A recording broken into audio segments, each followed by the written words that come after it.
Bonsoir à tous, bienvenue dans Made in Africa, votre magazine économique 100% africain. Ce soir, nous nous intéresserons au marché de l'eau.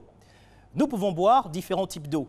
L'eau du robinet, l'eau de source ou l'eau minérale naturelle. En Afrique, selon l'ONU, entre 75 et 250 millions de personnes consommeraient de l'eau non potable. Sur le continent, le marché de l'eau en bouteille se développe donc à grande vitesse. Selon les chiffres disponibles, la consommation d'eau en bouteille en Afrique était de 4 823 mètres cubes d'eau en 2004. Au sommaire de ce numéro, quand l'eau en bouteille vaut de l'or, l'eau du robinet est-elle saine? Ne l'est-elle pas? Vrai ou faux? Ces préoccupations font en tout cas l'affaire des producteurs d'eau en bouteille et en gobelet. En Côte d'Ivoire, le marché est dominé par 4 marques locales. Enquête. Ensuite, nous irons à la rencontre de Awa Kamate. Cet entrepreneur de 41 ans s'est lancé sur le marché des fontaines à eau. De plus en plus d'entreprises et même des particuliers en possèdent. Découverte de ce business qui peut rapporter gros. Et sur le plateau, nos invités répondront à nos questions sur la problématique du sujet, eau minérale, un marché en forte croissance.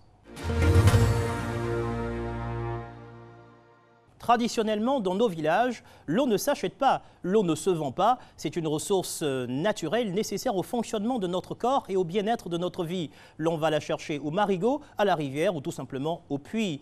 Mais avec la modernisation, l'urbanisation et les risques de santé, la situation a bien changé. Aujourd'hui, l'eau est devenue un véritable business. Quoi de plus normal? L'eau potable doit respecter certaines normes. Sa captation, son traitement, sa distribution requièrent des investissements lourds qu'il faut rentabiliser. Depuis à peu près 20 ans, notre Société nationale de distribution d'eau, SODECI, a vu son image de qualité auprès du public se ternir. Mais le malheur des uns, comme vous le savez, fait le bonheur des autres. Le secteur de l'eau embouteillée est aujourd'hui en pleine croissance. Les différents acteurs nous ont ouvert leurs portes. Que contient l'eau en bouteille que nous consommons ? Toutes les eaux dites minérales naturelles sont-elles les mêmes? De quelle stratégie usent les sociétés pour nous séduire? Quand l'eau en bouteille vaut de l'or? C'est un reportage de Cheikh Koné, Armel Zozo et Noël Kouakou. Abidjan. Chaque matin, une douce chanson anime les carrefours de la capitale.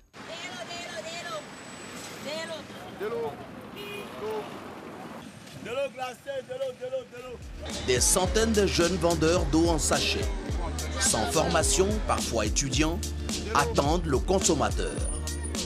Environ 100 000 sachets d'eau se vendraient par jour, bien que la vente soit interdite en Côte d'Ivoire. Mais pour les consommateurs, c'est pratique et peu cher. Un sachet d'eau coûte 50 francs CFA. Qu'est-ce que tu penses de l'eau que tu bois là? C'est sous-élevé. On est fatigué, on va garer, on paye en même temps. Mais qui te dit que ça les arrange. Ok. Qu'est-ce qui te dit que c'est une eau qui est bien traitée? Avec 15 ans, je ne suis pas tombé malade. Comment? 15 ans, je roule, je bois cette eau et je ne tombe pas malade. Nous, on a soif, comme on n'a pas aussi les moyens pour aller acheter les bidons de Awa là. De passage, on se sert de ça. Vous n'avez pas mal, pas de problème de santé quand vous buvez ça? Béranger a 26 ans. Il est en terminale. Depuis 3 ans, ils se rend chaque jour très tôt le matin au carrefour Cypress pour vendre ses sachets. Tu peux vendre combien de sachets d'eau par jour? Je vends 6 paquets par jour. Le jour, ça marche. Je fais 7 et demi. Ça te fait combien par jour? Ça me fait 7 000. Par un paquet, on a 1000 francs dessus. C'est un activité qui me plaît beaucoup. Il n'y a pas de travail. Tu vois, donc on prend ça pour se débrouiller un peu. Pour avoir au moins, pour ne pas qu'on vole quoi. Alors, quelle est votre plus grande difficulté? Non, la difficulté que les policiers nous fatiguent trop. Si les policiers fatiguent ces jeunes vendeurs d'eau, c'est que depuis novembre 2014, il est interdit de vendre des sachets d'eau. Et pour cause, après utilisation, les consommateurs jettent leurs sachets, polluant ainsi la ville. Cette interdiction n'empêche pas les producteurs de sachets de poursuivre leurs activités. Cet homme, sous couvert d'anonymat, a accepté de nous ouvrir ses portes. Nous l'appellerons Marcel. Tout ça sont des commandes? Pas forcément des commandes. S'il n'y a pas de commandes, nous-mêmes, on touche les boutiquiers, les femmes qui sont au bord de la route, qui vont avec les glaciers, tout ça. On les livre un à un. Ils vous payent cash? Oui, ils nous payent cash. y a pas, nos business, il n'y a pas crédit. Attention. Oh. Ça, la faut retirer. Il faut envoyer ça. Nous payons cash. Nos business, il n'y a pas crédit dedans. Actuellement, on confronte des problèmes parce que, en tout cas, on travaille, mais on joue cash-cash. Jamais si tu tombes sur les gens de brigade de salubrité, ils vont vous arrêter. Donc, nous, on joue, donc ça fait que ça empêche notre vente. On travaille, mais on se cache pour travailler, puisque ce n'est pas légal. Nous-mêmes, on le sait que ce n'est pas légal, mais compte tenu de la situation. Bien que l'interdiction soit en vigueur depuis plus de 3 ans, 200 000 tonnes de sachets d'eau sont encore produites par an en Côte d'Ivoire. Marcel produit à lui seul 26 millions de sachets d'eau par an. Son chiffre d'affaires, plus de 180 millions de francs CFA par an. Un business d'eau du robinet filtré qui rapporte gros. Ici, on a un filtre qui filtre l'eau d'arrivée des seaux d'ici. Ici, il y a un suppresseur. Donc, le suppresseur pompe pour venir dans le bonbon là. Ça, il y a, on appelle filtre à sable. C'est sable qui est dedans. Donc, ça filtre. Et puis après, ça revient ici. Ici aussi, c'est filtre à charbon. Donc, ça traverse le charbon aussi, ça filtre aussi. Et ça continue. Ça vient en bas ici. Ici, il y a filtre à coton. Donc là, ça prend aussi, ça filtre. Et puis ça vient ici. Là, ça revient encore dans ce système-là. Ici, on appelle ça UV, ultraviolet, et qui élimine tous les microbes qui peuvent traverser. Et de là, ça continue directement la machine. Après tout ce système de filtration, on peut dire que l'eau est pure. Propre, pure. Propre. Avec certitude, hein? Oui, ça devient propre. Même on peut mettre dans, c'est-à-dire c'est comme une bouteille, on peut mettre dans une bouteille sans problème. En Côte d'Ivoire, le déficit d'investissement ces 20 dernières années aurait détérioré les canalisations de la SODECI. La réputation de l'eau produite localement s'est donc ternie. De quoi favoriser le business des eaux embouteillées. En seulement 3 ans, le marché de l'eau minérale a connu une croissance de 22%. 4 marques ivoiriennes se partagent le marché. Céleste, Olgan, Assini et Awa, la plus ancienne marque d'eau minérale naturelle. Nous sommes à Yopougon, au siège de l'usine d'Awa. Moussa Soro, le directeur de l'usine, vient inspecter l'un des 2 forages de la marque. Nous sommes au forage Awa. C'est là qu'on fait la captation. Ici, vous avez une pompe qui est immergée à 165 mètres. OK? Et c'est cette pompe immergée, pilotée à partir d'un armoire électrique, OK? Donc, qui va donc prendre l'eau dans le sol, OK? Et à travers la canalisation, on va partir au traitement d'eau. Ici, nous avons l'eau minérale naturelle que nous prenons dans le sol à partir de ce forage, qui sert donc à la production de l'eau minérale naturelle Awa, que vous avez sur le marché. Y a-t-il possibilité que ce forage soit menacé par une pollution souterraine? Il y a des études qui sont faites aussi pour voir au niveau des alentours, est-ce qu'il y a des éléments qui pourraient éventuellement contaminer notre forage. Donc on fait les relevés qu'on envoie au laboratoire externe et qui essaie de nous dire s'il n'y a pas d'éléments contaminants qui peuvent agresser le forage. Mais on peut vous garantir que jusqu'à la date d'aujourd'hui, c'est non. Donc le forage est sain. Les marques Awa et Cristalline détiennent 55% de part de marché avec 300 000 bouteilles produites par jour. Là, nous tournons à 16 000 bouteilles heure. Donc je pense qu'on va démarrer à environ de 9 heures. Donc logiquement, on devait être à des centaines de mille de bouteilles. La journée, vous produisez combien? Bon, logiquement, à 24 heures, on peut produire près de 300 000 bouteilles. Les coupures d'électricité et les baisses de tension ont un impact financier conséquent pour cette entreprise. Bon, c'est une coupure d'électricité. Nous avons un backup pour sécuriser la production. pour qu'on n'ait pas de rupture et qu'on ne soit pas tributaire chaque fois de dire aux consommateurs, ah non, on n'a pas pu produire parce qu'il n'y a pas d'électricité. Et cette coupure de l'électricité, c'est vraiment une vraie problématique pour vous? Oui, puisque l'idéal pour nous, c'est qu'on n'ait pas de coupure d'électricité. Parce que là, vous avez vu, nous sommes en arrêt. C'est un arrêt qui n'est pas un arrêt programmé. C'est un arrêt subi, qui subit les machines. Et nous sommes obligés de repartir en phase de redémarrage. Et ça vous fait perdre combien? Pour chaque arrêt de 5 à 10 minutes, on peut perdre au moins 2 à 3 millions. Hein. Chaque jeudi, le comité de direction se réunit pour faire un point sur la situation. Le groupe électrogène, c'est quelque chose qui est là pour gérer le backup, pas pour travailler en plein temps. Donc il ne faut pas que l'exception devienne la règle. Alors, c'est pas le problème. Le problème, c'est le baisse de tension que nous constatons sur le réseau à Valestine. Il y a une machine même comme le compresseur qui s'arrête carrément. Alors si le compresseur s'arrête, ça veut dire qu'on passe souffler des bouteilles. Okay. Donc ce que nous faisons, nous passons sur le groupe électrogène, pour continuer à travailler. Mais en temps, il faut qu'on rencontre nos amis de la CIE. Ce sont des micro-coupures ou ce sont des... C'est une baisse de tension. Ce n'est pas une coupure d'électricité que vous voyez, c'est-à-dire les lumières s'allument. Mais l'énergie qu'ils nous donnent ne suffit pas à faire démarrer certaines de nos machines. En termes de productivité, on n'est pas bien parce qu'il faut arrêter, il faut passer sur le groupe, après il faut arrêter, il faut passer sur la CIE, après il faut... Il y a plein de gymnastiques que vous faites. OK? Et c'est vraiment pas intéressant pour nous. Ça vous coûte quoi? Ça nous coûte de l'argent énormément. Vous avez fait une évaluation? Les statistiques que j'ai fait au mois de mars, on était autour de 40 millions par mois.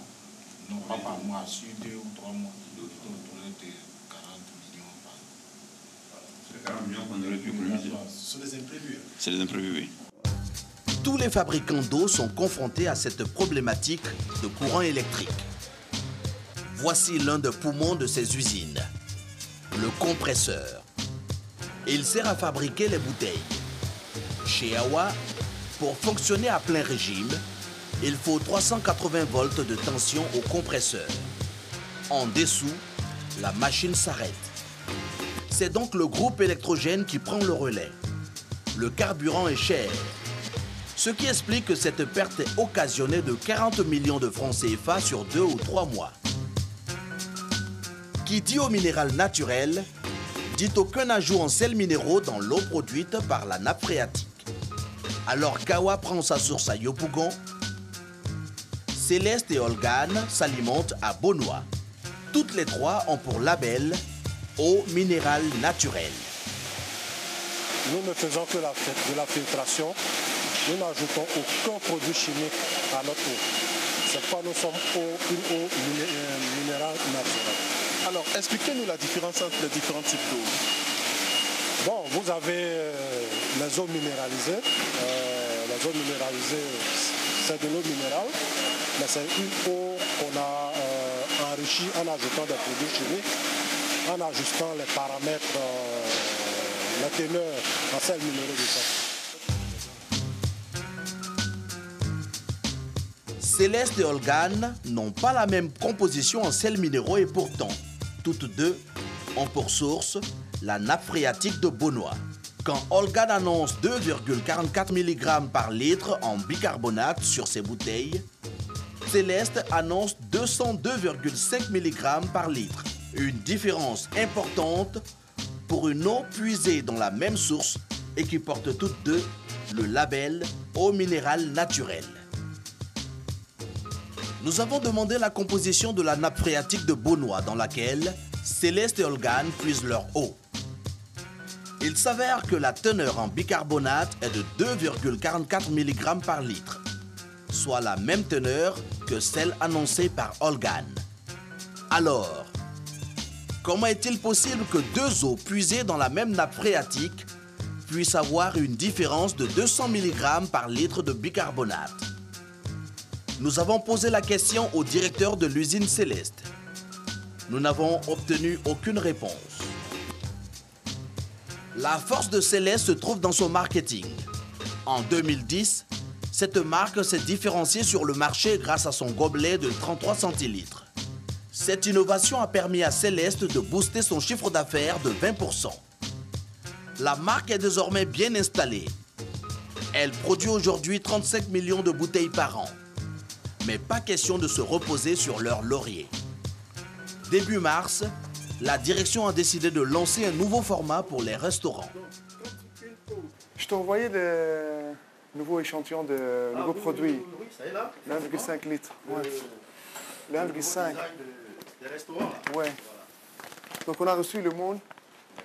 Donc on a essayé de faire les premiers essais de soufflage. Déjà, on va essayer de voir. Voilà. Là on peut voir si vraiment on va garder la même longueur. Monsieur Chaker, donc, c'est un nouveau produit que vous avez. Je pense qu'on peut faire. Oui, on a fait un nouveau design. Donc on a reçu le moule. Maintenant on est en train, dans la phase de chercher le... Ça, on fait ce qu'on appelle un brainstorming, avoir des idées ici au niveau du marketing, parce que c'est important, c'est sur tous ces formats-là que nous allons appuyer notre stratégie de communication. Quels sont les risques qui vous amènent à mettre sur pied un nouveau produit comme celui-là? On a sorti, vous voyez celui-là, le 1 litre restaurant, et donc ça a eu beaucoup de succès. En un rien de temps, les gens ont beaucoup apprécié le produit, mais le retour du marché nous dit qu'il faut que ce soit un peu plus en quantité. Et donc c'est comme ça que l'usine a proposé donc, ce nouveau-là, que nous allons valider ensemble ici, avant de le mettre sur le marché. Combien dépensez votre groupe dans la communication et le marketing d'un produit que vous apprêtez à lancer? Nous prévoyons pour ces premiers instants 50 millions au démarrage de ce produit, pour ce format.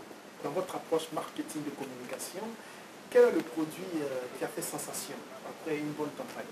La révolution, c'est le verre des 0,33. Lorsque nous avons lancé ça effectivement, avec la com que nous allons faire autour, ça a véritablement boosté non seulement nos ventes, et puis a fait connaître davantage notre marque. Dans cette guerre de marketing, chaque société a ses astuces. Olgan, présente sur le marché depuis 2004, joue sur la proximité. Une fois par trimestre, Florent Nguessan, le DG en personne, se rend sur le terrain. Bonjour, merci. Bonjour chef, comment ça va? Ça va très bien, grand chef. On dit quoi? Ça va? Oui, c'est Olgan qui te rend visite. Ça va bien le marché? Ça va? Oui, ça va. Ok, tu as du produit? Oui, oui. Comme Olgan il est bien gros, okay. Et lui, en tout cas, ça sort beaucoup. Ça sort beaucoup, et puis encore, on l'apprécie beaucoup. Okay. C'est bon. C'est le point de contact avec le consommateur, vraiment de proximité. Et donc, c'est vrai que les produits sortent en général pas des grossistes. C'est à eux qu'on vend directement le gros volume. Mais après, c'est redistribué au travers de ces détaillants dans les différentes communes, dans les différents quartiers. Donc on peut estimer à 60% au moins le volume qui transite par ces détaillants de proximité dans les quartiers. L'autre partie se fait dans des supermarchés où les consommateurs viennent acheter directement. Cette proximité, c'est important pour vous? C'est capital parce que, comme je l'ai dit, in fine, nous voulons arriver aux consommateurs le plus rapidement possible. Et donc, il est important que nous soyons disponibles dans le réseau de distribution, aussi avoir leur retour, leur appréciation, parce qu'ils sont aussi au contact avec les consommateurs. Et donc, les commentaires des consommateurs, on peut le prendre aussi à partir de chez eux et améliorer les points qui nécessitent d'être améliorés. Donc ça, c'est très important. Boutique, grande surface, supérette. Florent Nguessan visite en une journée une dizaine de magasins pour s'assurer du positionnement de la marque. Vous êtes dans un rayon où nous avons beaucoup d'eau minérale importée. Okay. Ça ne vous dérange pas? Non, pas du tout. L'eau minérale, c'est selon la qualité recherchée dans l'eau. Donc, nous avons, c'est vrai, une eau minérale naturelle produite ici, accessible, en termes de prix. Mais quand vous regardez les produits importés, les niveaux de prix sont assez élevés, mais certainement correspondent aussi à un type de clientèle qui recherche des eaux de ce niveau. Une qualité supérieure aussi, on pourrait dire? Pas forcément, c'est en fonction du rôle que jouent les différents minéraux contenus dans ces eaux-là. Vous avez toute une gamme très large, dont les plus célèbres, mais le fait aussi que ce soit importé, certainement va faire que ça revient plus cher pour le consommateur ici. Mais nous sommes sur place, nous produisons localement et donc en termes de coûts, c'est plus important. Il y a bien longtemps, l'eau minérale était vendue en pharmacie. Oui. Pas aussi accessible parce que c'était très cher, c'était considéré comme de l'eau pour des traitements. Vous pensez qu'il y a une évolution des mentalités? Parce que les Ivoiriens pensent que l'eau minérale est réservée seulement à une certaine classe. Oui, c'est pour ça que je parle de communication et d'information. Okay? Si on sait que Olgan, 1 litre à 200 francs, vous apporte des minéraux autant qu'une eau importée, qui est aussi minérale, c'est clair qu'on peut boire de l'eau minérale pour celui qui n'a pas beaucoup d'argent. Donc je pense que c'est ça le facteur important. Avoir l'information déjà sur les bienfaits de l'eau minérale, sur la composition stabilisée et surtout sur les prix. Olgan produit 36 millions de litres d'eau en bouteilles par an. Sur le marché, cela fait d'Olgan l'outsider. Retour chez Marcel, notre producteur d'eau en sachet. L'interdiction gouvernementale aurait considérablement ralenti sa production. Il a donc décidé de se lancer dans le business des gobelets d'eau. Vous voyez, normalement, c'est ici qu'il y a notre salle de production. Quand on faisait le sachet, ici, on avait 6 machines ici. Vous pensez que la mesure d'interdiction ne peut pas tuer le business? Ça ne peut pas tuer le business. C'est vrai, nous qui sommes identifiés au niveau du ministère, nous, on peut quitter dedans. Mais je vous assure que même si nous, on quitte dedans, il y a des nouvelles entreprises qui rentrent en clandestinement, qui sont dans le business. Puisque la population demande toujours des sachets d'eau. Donc, depuis l'interdiction, on a stoppé pour pouvoir aménager ici pour transformer ça de production de gobelets. Voici la machine. Ça, j'ai acheté ça de la Chine. C'est moi-même qui est parti à Shanghai. Et vous l'avez acheté à combien? C'est 18 500 000. Alors, mais pourquoi est-ce que vous ne produisez pas encore des gobelets? On attend système de filtration. À bientôt, ça va venir.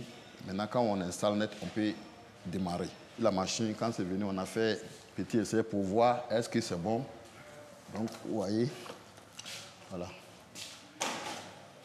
Et tout ça, c'est sous fonds propres que vous les avez achetés? C'est sous mes fonds propres.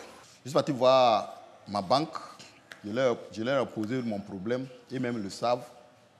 Maintenant, ils ont dit, ah, vraiment, comme ça, c'est un nouveau projet, vraiment, est-ce que ça peut marcher? Est-ce que moi, j'ai fait tout ça? Moi-même, de faire un effort, quand on va démarrer, s'ils voient que c'est bien, maintenant, ils vont venir m'assister. Vous ne craignez pas parfois les industriels d'eau en bouteille? Non, pas du tout. Pas du tout, puisque chacun a son marché. Des bouteilles, ça se vend dans les supermarchés, des grandes surfaces. Au niveau d'Adjamé, c'est l'eau en sachet comme pour nous. Même au dehors de ça, il y a d'autres qui vendent 10 francs aussi. Donc, je crois que chacun a son marché. Donc, ça, il n'y a pas de crainte.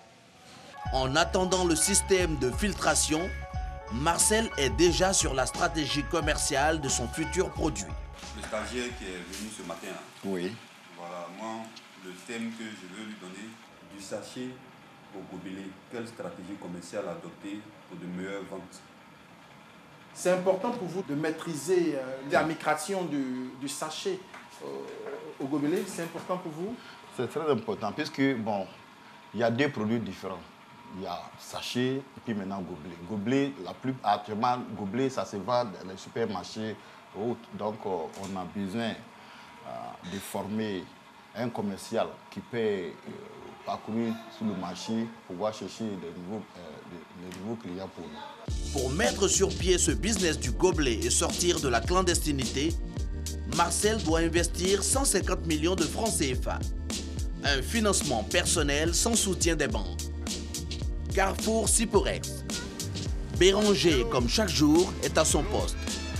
Grâce à ses ventes, il gagne entre 5 000 et 7 500 francs CFA par jour. Est-ce que vous savez que la vente de sachets d'eau a été interdite? Oui. Alors, mais pourquoi est-ce que vous continuez de vendre? On sait que non, c'est interdit. Même l'État même a dit ça, mais tu vois un peu comment. Il n'y a pas de travail. On a fréquenté, mais on ne gagne pas de travail. Sinon, on a les diplômes, il n'y a pas de travail. À cause de ça, on prend ça pour se débrouiller. Eau minérale, eau de source, eau en sachet, eau du robinet, le marché de l'eau est un business en pleine croissance. loin d'être saturé, il a encore de beaux jours devant lui. De retour sur ce plateau avec nos invités. D'abord, M. Aïe Clément, directeur général du LANEMA, le Laboratoire national d'essais de qualité de métrologie et d'analyse. Bonsoir, M. le directeur général. Bonsoir, M. Sifra. M. Gervais Ekoun est également avec nous, président du syndicat national des producteurs d'eau agréés de Côte d'Ivoire, le SINAPEACI, c'est bien ça? C'est ça. Bonsoir, M. Ekoun. Et M. Issam Ezzedine, conseiller directeur du groupe Carré d'Or, propriétaire de la marque Céleste. Bonsoir, M. Ezzedine. Alors, je voudrais rappeler d'entrée de jeu que nous avons sollicité la SODECI et l'ONEP pour être présents avec nous ce soir sur ce plateau. Ils n'ont pas souhaité être là. Alors, déjà, qui attribue le label eau minérale naturelle? Les embouteilleurs déposent un dossier au ministère de l'Industrie pour d'abord être agréés. Et ensuite, il y a les normes de l'OMS, donc c'est le ministère de la Santé. Et il faut vérifier les éléments, les sels minéraux présents dans les bouteilles, et ensuite on peut délivrer le label. Mais il faut surtout s'assurer de la présence de ces sels minéraux, de leur stabilité, avant de donner le label au minéral naturel. Merci. Monsieur Ezzedine, tout d'abord, il y a une préoccupation que vous avez vue dans le sujet en ce qui concerne la composition des différentes eaux. On a vu une différence, tandis que c'est la même source, c'est la même nappe phréatique de Beaunois, mais une différence. Alors, quelle est votre réaction déjà par rapport à ça, monsieur Ezzedine? Notre eau a été analysée par le laboratoire du professeur Jourda, et c'est lui qui a déclaré notre eau minérale faiblement minéralisée, et les autres, je suppose. En général, on devrait avoir les mêmes taux. La variation est très très grande, est très importante. Donc il y a problème à la matière. Alors c'est quoi le problème? Le problème aussi, il faut dire qu'il y a certaines eaux qui sont très minéralisées. Par exemple, il y a des eaux qui sont riches en sodium, d'autres pauvres en sodium ou riches en calcium. Donc tout dépend de la nappe, comme je dis, et de la composition des sels minéraux qu'ils ont dedans. Mais l'écart est très grand. Oui, 200 quand même. Contre 2,4, ouais. L'écart est très grand. Donc il y a matière à se poser des questions. Oui. Vous avez la possibilité de faire des contrôles inopinés? Oui, mais à la demande du client. Mais ce n'est pas inopiné. À la demande du client. Pourquoi il n'y a pas de contrôle surprise, par exemple? Ce serait bien. On a des contrôles, parce qu'on ne peut pas s'auto-saisir. On ne peut pas s'auto-saisir. Nous faisons des contrôles inopinés pour la SODECI, parce que nous avons un contrat avec l'ONEP. Alors, M. Ezzedine, est-ce que vous pensez qu'on pourrait avoir de plus amples détails, des rapports, je ne sais pas, en ce qui concerne cette différence qui est quand même grande? Nous avons un laboratoire au niveau de l'usine, et nous travaillons avec l'ANEMA, nous travaillons avec l'INHP, nous travaillons avec d'autres laboratoires. Ça peut être, souvent on nous donne les détails en millilitres par gramme, je ne sais pas comment, je ne suis pas technicien, je ne veux pas vous mentir. J'espère que ce n'est pas un problème de virgule ou de quelque chose de ce genre. C'est de cette manière que moi je peux expliquer. Sinon, nous faisons des efforts pour vous présenter, vous offrir une eau minérale à 100%, point de vue qualité, point de vue... On a beaucoup parlé de marketing. Une eau minérale naturelle. Oui, on a beaucoup parlé de marketing, c'est vrai, mais la qualité de l'eau, le traitement, quand je parle de traitement, de la manière dont c'est fait, aujourd'hui, nous travaillons de manière à ce que les mains ne touchent rien. Est-ce qu'on peut estimer, par exemple, qu'il peut y avoir des apports supplémentaires chimiques? Il n'y a pas d'apport. OK. Nous travaillons beaucoup avec Céleste, il n'y a pas d'apport. Mais c'est possible, mais il n'y a pas d'apport de sels minéraux supplémentaires. Moi, oui, on va donner une chance à M. Ezzedine de réagir. Ce n'est pas une chance, c'est pas une chance. Moi, je veux travailler avec la vérité. Vous voyez, s'il y avait un apport, je prends par exemple le fer. Chez nous, vous avez pratiquement, le fer est négligeable par rapport à Olgan où on a un peu de fer quand même. S'il y avait un apport, il y aurait eu un apport en fer, en bicarbonate, en chlorure. On a ici la composition de la nappe phréatique de Beaunois. Le taux de bicarbonate et de la nappe, officiellement, devrait être de 2,44 mg par litre. Le calcium, 3,17 mg par litre. Alors, comment ça se fait qu'il y ait une différence entre la nappe elle-même et puis certaines autres eaux? Mais c'est une nappe qui est très étendue.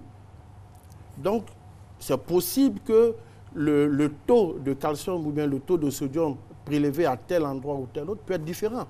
Mais ça reste toujours dans les normes acceptables de l'OMS, pour que ce soit de l'eau minérale naturelle. C'est surtout le bicarbonate. 200, c'est quand même énorme. Donc c'est pourquoi il y a toutes ces questions, parce qu'on aimerait vraiment comprendre, parce qu'on sait bien que l'eau minérale naturelle ne devrait pas, on le rappelle, avoir d'ajout chimique pour être qualifiée de naturelle. Oui, oui.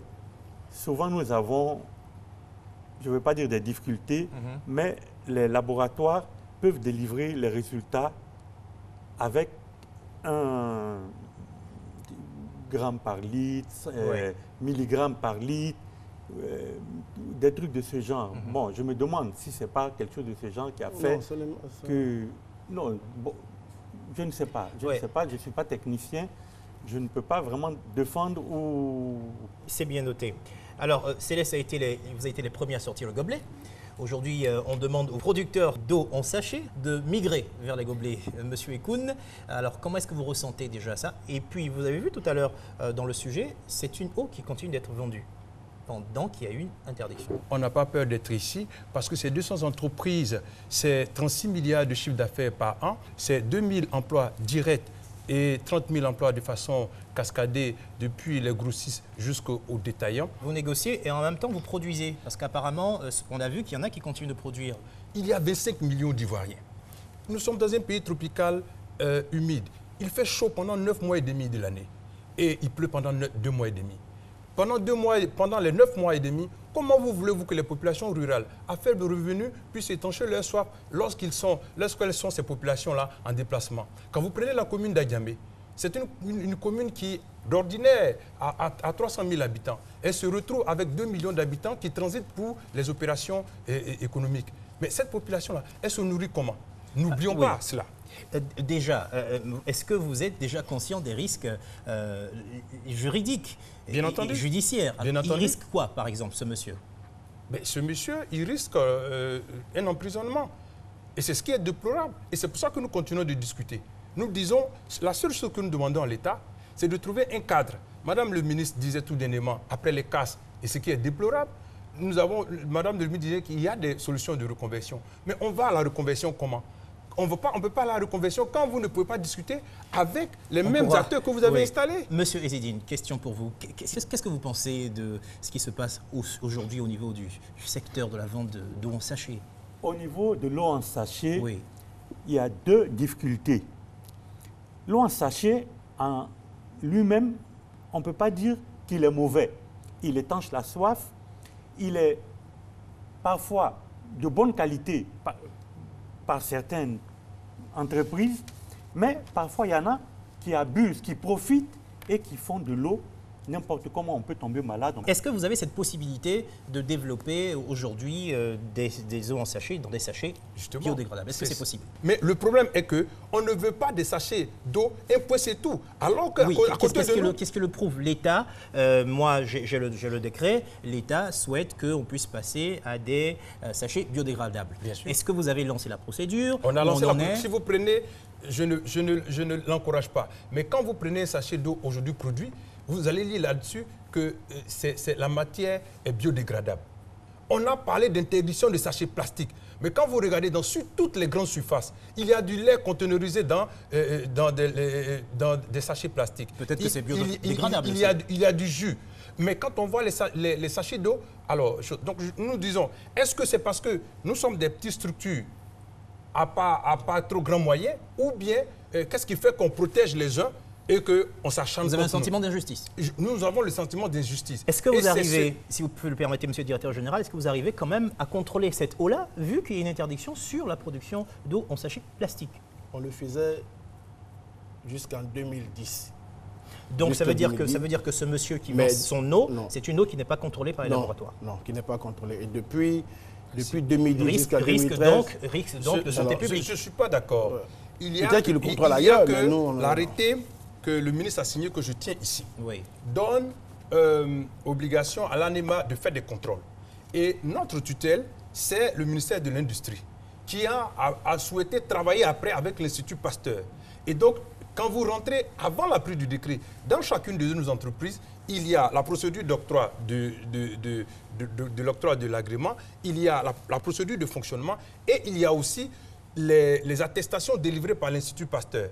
Donc, nous produisons de l'eau de qualité sous le contrôle du ministère de l'Industrie qui, à travers sa direction générale de l'activité industrielle, a encadré les producteurs et leur a donné des stickers. Je le rappelle très bien, parce qu'on a comme l'impression que ceux qui font l'eau en sachet, ils sont sortis d'une autre planète. Mais ils sont régis par un cadre légal dans un État qui se respecte. Et je le dis, l'État ne peut pas se faire harakiri. Monsieur Ekoun, j'ai beaucoup de questions à vous poser. Monsieur Ezzedine souhaiterait réagir très rapidement. Oui, pas en mal. Hein. Oui. Si le sachet devrait revenir, il faudrait que le sachet ait une autre étiquette là-dessus, c'est-à-dire il ne faudrait pas qu'on imprime à même le sachet, parce que l'encre même, si l'eau n'a pas été utilisée au moment où c'est produit, c'est-à-dire dans la semaine ou le mois, après l'encre devient un peu une petite difficulté. Non. Problème environnemental. Je ne dis pas de ne pas faire... Vous confirmez. Pas environnemental, oui, pour la santé. Pour la santé. Pour la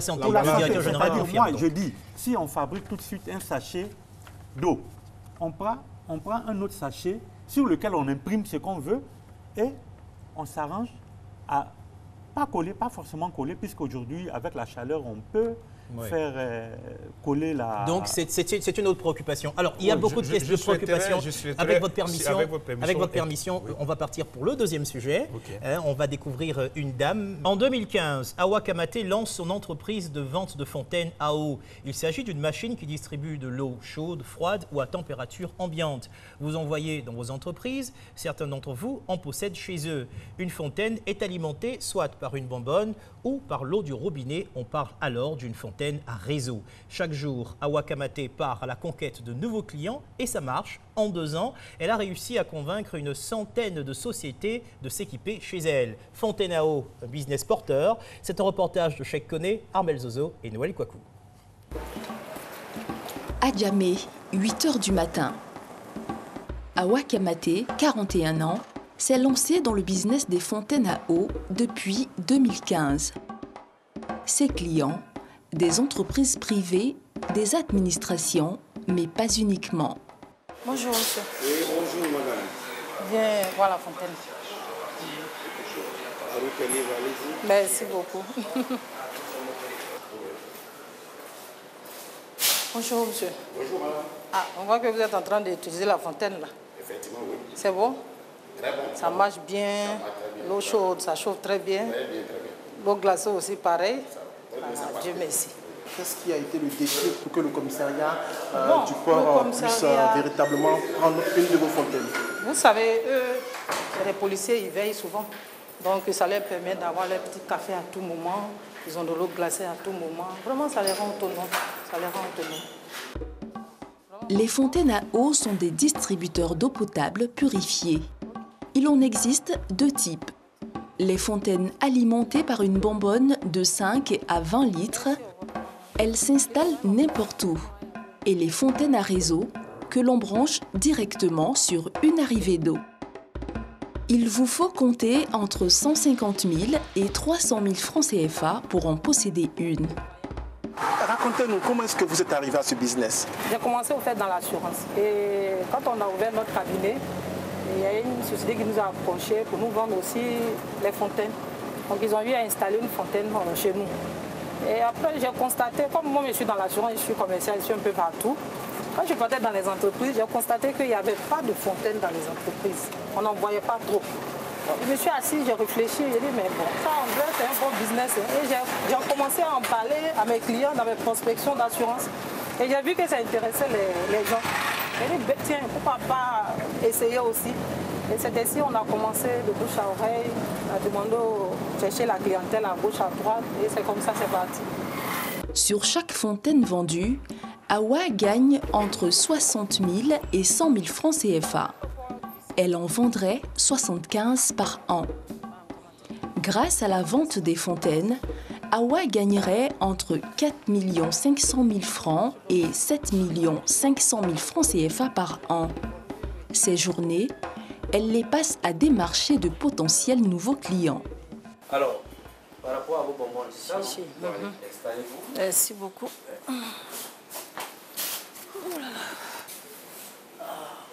Nous, il y a une entreprise qui commercialise les fontaines. Les fontaines à eau sur réseau et les fontaines avec les bonbons. Et avec la fontaine, vous avez de l'eau chaude, vous avez de l'eau glacée. Sans la fontaine, il vous faut avoir un réfrigérateur, avoir une bouilloire électrique. Vraiment, ça vous coûte un peu cher en électricité. L'eau que vous utilisez, oui. Bon, c'est de l'eau purifiée. De l'eau purifiée? Oui. On a des machines avec des filtres pour le remplissage des bonbons. C'est l'eau des sourds d'ici qu'on purifie. La question que je voulais poser, c'était de savoir est-ce que c'est homologué, c'est validé par Si, nous-mêmes, on a, et tout ça. oui, on a même une autorisation du ministère. On a une attestation, pour une autorisation pour exercer dans ce domaine-là. La machine qui n'a pas de bonbonnes. Oui. Celle-là. Oui, celle-là. Parce que c'est elle que vous branchez. Oui, ça c'est à réseau. Celle-là, elle pourrait nous intéresser ici. D'accord. Mais quel est le coût? Les fontaines à réseau, là on vous fait ça à 200 000. Maintenant les fontaines avec les bonbons, là on vous fait ça à 150 000 francs. Il y a les coûts d'installation là-dedans? Non, c'est sans les coûts d'installation. L'installation à la charge du client. Waouh, donc c'est 200 000. Non, l'avantage est qu'après l'installation de la fontaine à réseau, vous n'avez plus de charges après. Les coûts d'installation, ça varie entre 70 à 100 000, 150 000 francs. Ce que je vais vous demander, c'est de nous faire une offre en mode uniforme. Et en fonction de cela, on va apprécier. Mais il est clair que, je vous dis déjà, il est bon que vous allez au minimum possible. D'accord. Non. Minimum possible. Même avec l'installation et tout ça, autour de 200 000, ça pourrait me faire. On serait pas. Alors, est-ce que vous voyez un avantage pour l'installation d'une fontaine dans votre entreprise? Est-ce que vous voyez un avantage? Oui, l'avantage est énorme. Moi, je vois mes collaborateurs, c'est pour améliorer, si vous voulez, un temps soit peu, la condition de vie de mes collaborateurs. Moi, je vois les collaborateurs qui, effectivement, remplissent des bidons, qui ne se servent pas éventuellement d'eau minérale. Si, à contrario, j'ai de l'eau potable purifiée, à travers ce qu'elle dit, pour moi, je ne serai pas atteint. Donc ça, c'est des avantages considérables. Par contre, ce que moi, je ne voudrais pas avoir juste les bonbons, donc c'est pourquoi j'ai opté pour ce qu'elle a appelé là, cette machine-là, qui est une fontaine à réseau. Voilà. Il y a autre chose à proposer? Bon, le moment, c'est tout. Quelques jours plus tard, ce client lui a commandé 2 fontaines à réseau pour le montant de 400 000 francs CFA. Avant de se lancer dans le business des fontaines à eau, Awa travaillait dans les assurances, une activité en perte de vitesse d'après elle. Depuis 2 ans, elle a donc créé sa société pour pouvoir commercialiser des fontaines et des bonbonnes. Son chiffre d'affaires est de 18 millions de francs CFA. Elle a 3 salariés, dont une secrétaire, une comptable et un livreur. C'est peu, alors Awa est sur tous les fronts. Comment est-ce que vous organisez votre business? Je suis la directrice, en même temps la responsable commerciale. Donc souvent je sors quand j'ai du temps. Vous n'avez pas de commercial? Pour le moment, non. Moi-même, je suis... Alors vous n'êtes pas seul à tout faire quand même? Non, pas que je suis seul à tout faire. Je ne suis pas seul à tout faire. Il y a une secrétaire qui est là, il y a quelqu'un pour la livraison.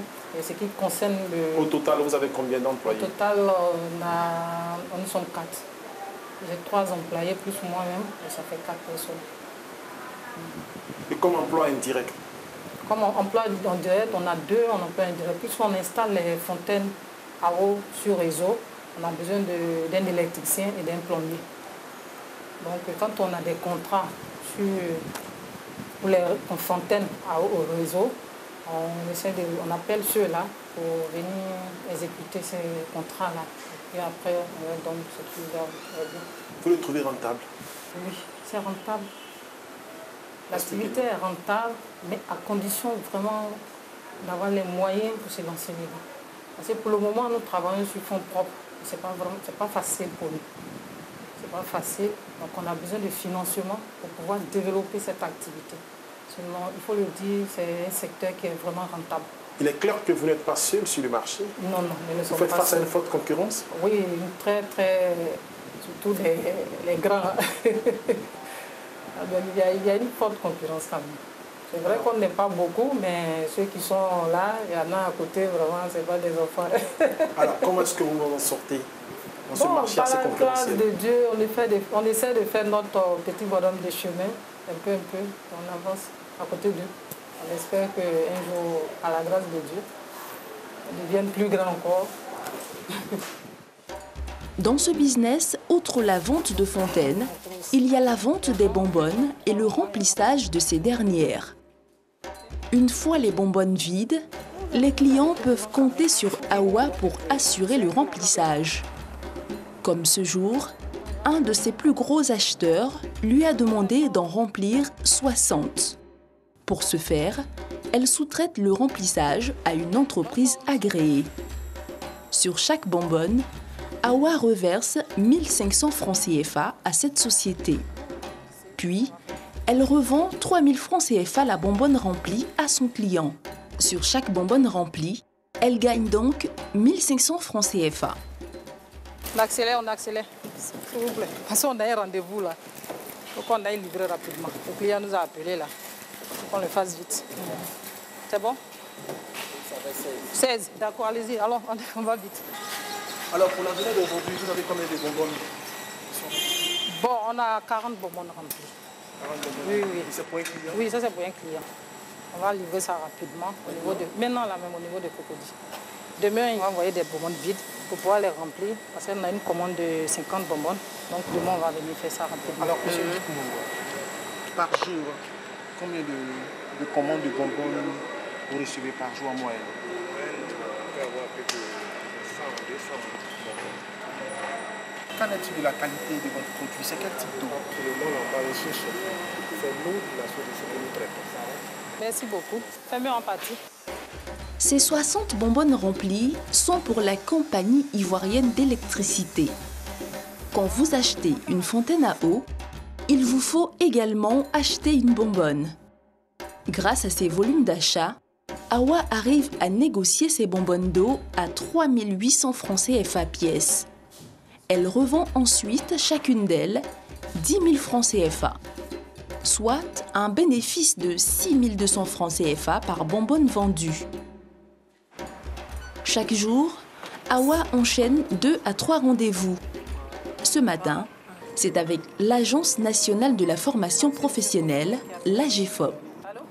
Elle espère pouvoir finaliser un contrat. Oui, monsieur Kofi, bonjour. Oui. Si, on l'a eu hier. Actuellement, même, on n'est pas loin de chez vous. On est presque arrivé. Dans la descente du pont, là. Du 3e pont, là. Oui, on n'est pas loin de chez vous. Donc, tout à l'heure. On va à l'AGFOP. Et bon, il faut dire que c'est un marché qui est déjà acquis.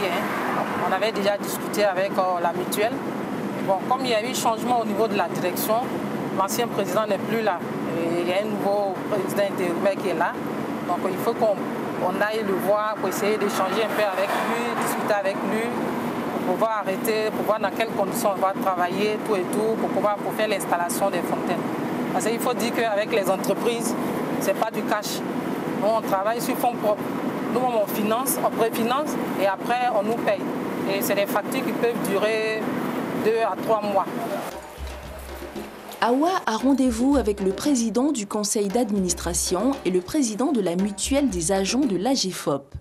Son objectif du jour, leur vendre 7 fontaines. Les conditions, bon, nous on fait 50 à la commande et puis 50 après la livraison. 50%? Oui, 50%. On vous donne 350 000 pour commencer, c'est ça? Oui. Et puis 2 mois après, on a... Non, madame, on a pour les nouvelles. Bon, vous savez, tout, nous, c'est notre nous, c'est ce qu'on propose. Tous ces disputes, à vous de dire, ah madame, bon, nous, ce qu'on aimerait, dès que vous êtes vous nous livrer, on vous paye les 100%. On se colle un peu à la façon de fonctionner la maison. Donc, généralement, on paye après. Non, l'essentiel, chacun soit satisfait de son côté, c'est le plus important. Awa fait des concessions, mais ce n'est jamais assez. On a 31 mois d'entretien gratuit. Mais au-delà de ça, maintenant, entretien, on fait 15 000 francs par fontaine. Par fontaine. Est-ce que vous pouvez faire une formation de notre service de nettoyage ici qui peut éventuellement vous relayer? Pour ce qui concerne l'entretien externe, on peut le faire. Ça, c'est obligatoire. Chaque matin, on doit nettoyer les fontaines. Et l'entretien interne, là, à moi, parce que j'ai des produits qu'on utilise pour pouvoir nettoyer la machine. Chaque 3 mois. Oui, chaque 3 mois. Ça vous coûte combien l'installation? Le projet coûte combien? Non, c'est avec les gobelets tout. Vous trouvez que le coût d'installation est cher? Le coût d'installation, mais c'est les frais à 10 qu'il faut devoir faire la projection pour voir combien ça va coûter à la mutuelle. Parce que c'est la mutuelle qui va supporter. On ne viendra plus vers les agents pour dire non, chaque mois payer 1000 francs à cause de la fontaine. Non. Donc, le principe est gratuit. Le principe est acquis. La négociation entre les deux parties a duré 2 heures. Awa a réussi à vendre 5 fontaines sur l'objectif de 7 qu'elle s'était fixé. À Abidjan, on compte une dizaine d'acteurs sur le marché des vendeurs de fontaines d'eau. Une activité qui crée de l'emploi et qui peut rapporter gros. Nous sommes de retour sur ce plateau avec nos invités. Vous avez vu cette dame qui vend des fontaines à eau avec des bonbonnes. L'eau, monsieur le directeur général du LANEMA, est filtrée, c'est donc l'eau de Sodeci. On a des préoccupations sur la qualité déjà de cette eau. Pourquoi doit-on la filtrer? Et pourquoi est-ce que ceux qui vendent l'eau en sachet sont obligés de la filtrer si c'est une eau potable? D'entrée de jeu, je peux dire que l'eau de la Sodeci, l'eau du robinet est potable. Parce que c'est de l'eau qui est traitée. Ce sont des eaux qui proviennent des surfaces, notamment les rivières. Il y a aussi de l'eau qui provient des souterraines, mais ces eaux-là font l'objet d'un traitement chimique, notamment du chlore, pour les débarrasser des micro-organismes. Et nous regardons également le pH, nous regardons la couleur de l'eau, sa clarté et tout. Donc, ces eaux-là, l'eau de la Sodeci est potable. Pourquoi est-ce qu'on doit la filtrer alors?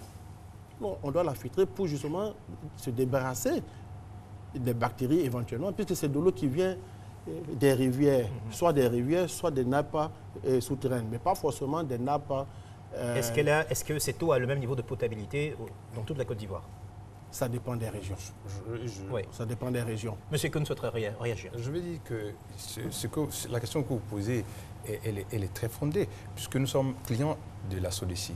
Et il suffit seulement que de voir l'eau circuler dans les filtres, tant carbone que jute, pour voir le niveau donc, de déchets qui s'y déposent.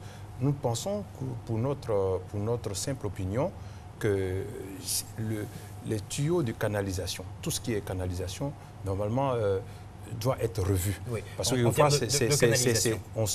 y a la corrosion, on sent du fait qui ressort, c'est-à-dire du fait qui a... Donc c'est pourquoi vous filtrez cette eau. Alors, on se rend compte dans les calculs que l'eau de la Sodeci coûte 0,6 francs pour 1,5 litres. 0,6 francs, et l'eau minérale coûte 500 francs à peu près pour la même quantité. Alors, ça vous arrange, Monsieur Zedine, cette réputation de la Sodeci qui a commencé à se détériorer ces dernières années?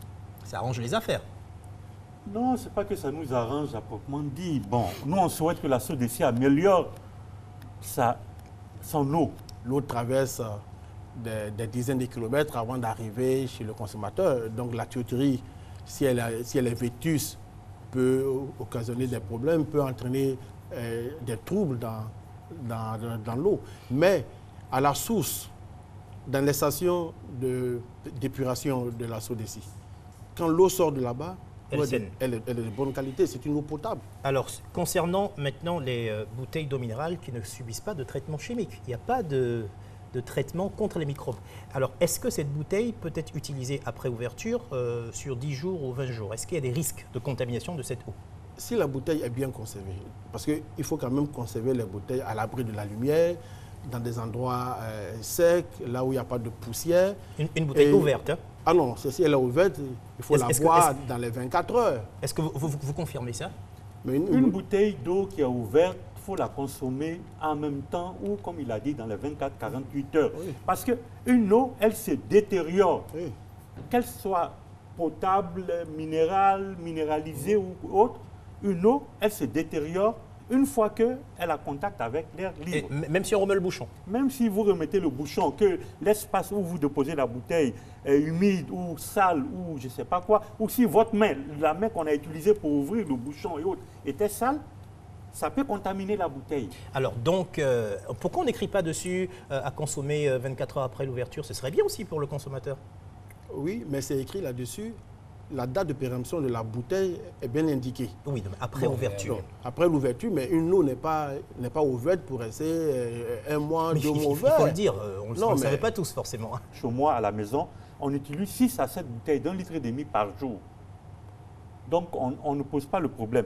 Mais je vais revenir, je souhaite qu'on revienne là-dessus concernant les bonbons et autres. On a posé le problème avec Codinor et autres dans le temps.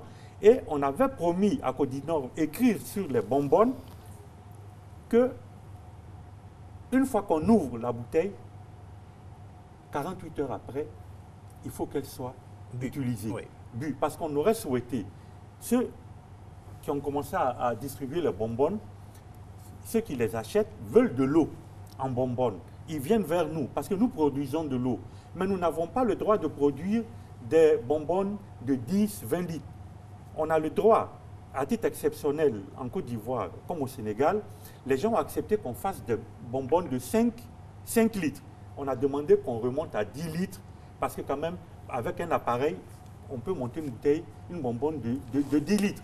Et ça a été mis en stand-by. En même temps, ce n'est pas plus mal pour les affaires, puisque si on doit renouveler cette eau-là chaque 48 heures, ça augmente le chiffre de vente. L'OMS demande qu'une personne boive 1 litre d'eau par jour. 1 litre d'eau minérale, parce qu'il y a quand même des minéraux. Oui, non, mais le corps humain, 1,5 litre, alors le corps humain a besoin de sels minéraux. On va essayer de conclure les perspectives, monsieur, en ce qui concerne le sachet. Il faut dire que l'État a autorisé l'implantation de plusieurs usines de recyclage ici. Et chaque kilogramme de sachets de déchets, de nos déchets, se rachète entre 50 francs et 100 francs en fonction de la propriété. Donc, au point de vue déchets, le problème ne se pose pas. Vous demandez quoi? C'est quoi vos aspirations, vos souhaits? Nous demandons à ce qu'ils nous encadrent, parce que le besoin, il existe. L'encadrement porte sur quoi? C'est financier? C'est une L'encadrement, assistance? oui, c'est un soutien financier. L'État ne va pas financer des entreprises privées? L'État ne va pas financer, mais l'État crée les conditions et le cadre pour que nous puissions y aller. Monsieur Zedine, un dernier mot? Moi, j'aurais souhaité vraiment dire, concernant les bonbonnes, parce que c'est un de nos objectifs, qu'on nous accorde de monter jusqu'à 10 litres, la production de bonbonnes de 10 litres pour pouvoir les utiliser sur ces machines. Et vous vous rendrez compte que le prix de l'eau va aller en diminuant. Déjà, les 5 litres d'eau sont à 900 francs au détail. Je suppose que les 10 litres vont revenir à 1500 ou 1400. Plus on va en volume, plus ça revient moins cher parce que l'emballage revient moins cher. Et ça peut aider les uns et les autres. Bien noté. Voilà. Monsieur le directeur général. Moi, je parlerai plutôt de la vigilance du consommateur par rapport à toutes ces eaux qu'on retrouve sur le marché, surtout les eaux en sachet. Que les consommateurs soient vigilants parce que le contrôle sur ces eaux n'est pas garanti. Et vraiment, ils sont pas, même si le prix est intéressant, qu'ils soient vigilants, qu'ils regardent un peu plus comment cette eau est produite où l'eau est produite. Vigilance aussi au niveau de l'État. Il semblerait que les producteurs d'eau en sachet soient passés de 200 à 700 à cause de cette interdiction qui a laissé la place à des clandestins. Les débats en tout cas se poursuivent sur notre page Facebook Made in Africa 225 en un seul mot, et vous pouvez suivre le replay de cette émission sur le site internet de la RTI www.rti.ci. Je vous donne rendez-vous le 6 avril. Notre prochaine émission sera consacrée aux startups. Merci à toutes les équipes qui ont travaillé sur cette émission. Merci à Sophie Amdad, rédacteur en chef, Rigobert Baker, réalisateur du plateau, le journaliste Cheikh Koné, le cadreur Armel Zozo, au montage Noël Kouakou, l'équipe de production Sissé Ansa, Elvis Kamaté, Sephora Zegui, ainsi qu'aux équipes de production et aux moyens techniques de la RTI. N'oubliez pas, rendez-vous le 6 avril. Bonne suite de programme sur RTI 1.